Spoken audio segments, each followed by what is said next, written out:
नमस्कार, मैं doctor Manju Khurana Govind fertility IVF centre से बात कर रही हूँ। मैंने आपको अपने पिछले वीडियो में बताया था कि आईयूआई कैसे किया जाता है, क्या होता है और आईवीएफ क्या है और कैसे किया जाता है। आज मैं आपको अपने एक्सपीरियंस से ये बताना चाहूँगी कि दंपतियों के मन में आईवीएफ सेंटर में आने के लिए बहुत ज़्यादा हिचक होती है। वो ये समझते हैं कि अगर हम आईवीएफ सेंटर में जाएंगे तो डॉक्टर हमें सीधा टेस्ट ट्यूब बेबी की ही सलाह दे देगा। पर मैं आपको ये बताना चाहती हूँ कि टेस्ट ट्यूब बेबी सेंटर का मतलब सिर्फ टेस्ट ट्यूब बेबी नहीं है। हाँ, लेकिन हमारे पास टेस्ट ट्यूब बेबी तक की सुविधा उपलब्ध है। आज हम ये बात करेंगे कि किन दंपतियों में हम आईयूआई की सलाह देंगे और किन दंपतियों में हम आईवीएफ के बारे में बताना चाहते हैं। जब कपल हमारे पास आता है तो सबसे पहले हम उनकी हिस्ट्री लेते हैं, उनकी बीमारी को वो समझते हैं, फिर उसको उसके टेस्ट करवाते हैं। उसके टेस्ट करवाने के बाद हमें ये समझ आती है कि इसको कौन सा इलाज चाहिए। कई बार तो हम सिंपल दवाइयाँ देते हैं, उसी से उनको बच्चा ठहर जाता है। लेकिन कभी कभी हमें कुछ दवाइयाँ देनी पड़ती हैं, उन्हें कुछ समझाना पड़ता है, उनके लाइफस्टाइल के बारे में बात करनी पड़ती है और उसमें 5-6 महीने में कपल को बच्चा हो जाता है। अगर 6 या 7 महीने के ट्रीटमेंट के बाद भी कपल कंसीव नहीं कर पाता है तो हमें सोचना होता है कि आगे के क्या ट्रीटमेंट्स हम करेंगे। उस टाइम पर हम आपको बताना शुरू करते हैं कि आईयूआई या आईवीएफ कौन सा प्रोसीजर उनके लिए ठीक रहेगा। अब मैं बताऊंगी कि किन कपल्स में हम आईयूआई की सलाह देते हैं। आईयूआई तब किया जाता है जब वाइफ के सारे टेस्ट नॉर्मल हैं, उसका अल्ट्रासाउंड नॉर्मल है, उसकी ट्यूबें बिल्कुल पेटेंट हैं और हस्बैंड के स्पर्म्स थोड़े कम हैं, जो कि नेचुरल तरीके से बच्चा नहीं करवा पा रहे हैं। तो ऐसे कपल्स में जिनके शुक्राणु मेल हस्बैंड के शुक्राणु थोड़े से कम है या फिर सब कुछ ठीक आ रहा है, हस्बैंड के मेल के भी स्पर्म्स बिल्कुल ठीक हैं, लेकिन प्रेगनेंसी नहीं हो रही है, तो इसे हम कहते हैं अनएक्सप्लेन इनफर्टिलिटी। ऐसे केसेस में भी हम आईयूआई की सलाह देते हैं।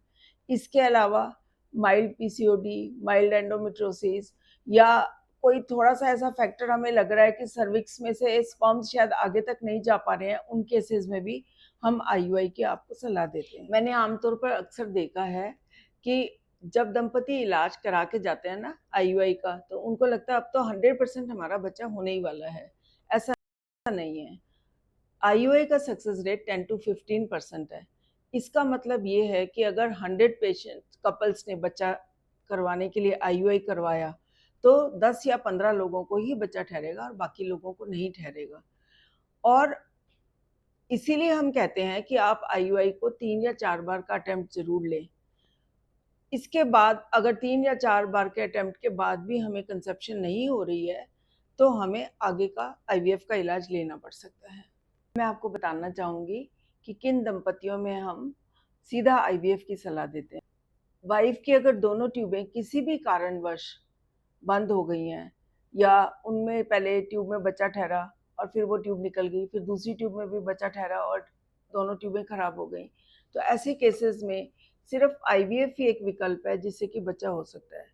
हमारे देश में टीबी बहुत ज़्यादा है और ट्यूबरकुलोसिस जब शरीर में आती है तो वो पहले लंग्स में आती है, लेकिन वो शरीर के बाकी हिस्सों में जाती है। जब वो रिप्रोडक्टिव ऑर्गन्स में आती है तो सबसे पहले ट्यूबों को ही डैमेज करती है। तो कई लेडीज़ को ये पता ही नहीं होता कि उनकी ट्यूबें खराब क्यों हुई हैं। उनकी ट्यूबों के खराब होने का मेन कारण कभी बचपन में हुई ट्यूबरकुलोसिस होती है। दूसरा कारण मेन जो है उसमें वाइफ को कभी भी पीरियड्स नहीं आए हुए होते और जब हम उनके टेस्ट करते हैं तो बच्चेदानी भी हमें काफ़ी छोटी मिलती है और हार्मोन्स के टेस्ट ये शो कर रहे होते हैं कि उनके अंडे नहीं बनेंगे। जब ऐसी सिचुएशन है तो हम अंडे बना नहीं सकते, हमें अंडे बाहर से लेने होते हैं। तो ऐसी कंडीशन में हमें सिर्फ आईवीएफ से ही प्रेगनेंसी होने वाली है।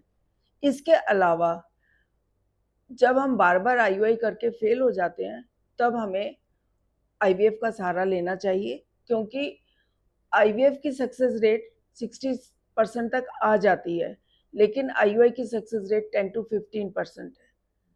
तीसरा मेन कारण है सीवियर मेल फैक्टर, यानी कि जब हस्बैंड के स्पर्म्स बहुत ज़्यादा कम हो, जैसे कि काउंट आमतौर पर 20 मिलियन से ज़्यादा होना चाहिए और हमें काउंट मिल रहा है 0.5, 1 मिलियन, 2 मिलियन, 3 मिलियन, और उसमें भी चलने वाले शुक्राणु बहुत कम है। या फिर स्पर्म्स बिल्कुल नहीं है सीमन में, पर हमें टेस्टिस में स्पर्म्स मिल रहे हैं। ऐसी कंडीशंस में हम हस्बैंड के स्पर्म्स की कमी की वजह से कपल को आईवीएफ की सलाह देते हैं। इसके अलावा भी हम कपल्स को बहुत से कारणों में आईवीएफ की सलाह देते हैं। जब कपल ने काफ़ी ट्रीटमेंट कर लिया है और बहुत निराश हो रहा है, आईयूआई काफ़ी बार करा चुके हैं और फेल हो रहे हैं, तो उन्हें आईवीएफ पे जाना चाहिए। सीवियर पीसीओडी और एंडोमेट्रोसिस के केसेस में जब हमें सिंपल तरीके से रिजल्ट नहीं आ रहा है, तो हमें आईवीएफ का सहारा जल्दी लेना चाहिए, क्योंकि बीमारी धीरे धीरे बढ़ रही है। एक और मेन कारण जो मैंने अपनी प्रैक्टिस में देखा है, वो है कि प्रीमेच्योर ओवेरियन फेलियर। इसमें यंग लेडीज़ के जल्दी से जल्दी अंडे ख़त्म होने लग जाते हैं। हम देखते हैं कि आज ओवरीज में हमें अंडे दिख रहे हैं और 6 महीने बाद वो अंडे बहुत ही कम मात्रा में हो जाते हैं। इसे बोलते हैं प्री मैच्योर ओवेरियन फेलियर, यानी कि टाइम से पहले अंडों का ख़त्म हो जाना।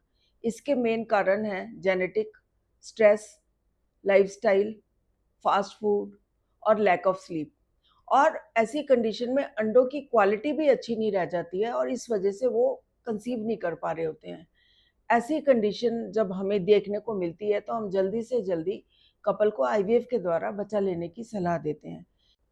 अंत में मैं ये कहना चाहूँगी कि अगर कपल्स को इस तरह की प्रॉब्लम्स हैं जो मैंने बताई हैं, तो वो जल्द से जल्द इनफर्टिलिटी स्पेशलिस्ट से मिले और आईवीएफ की एडवांस टेक्निक को यूज़ करके उसका फ़ायदा उठाए।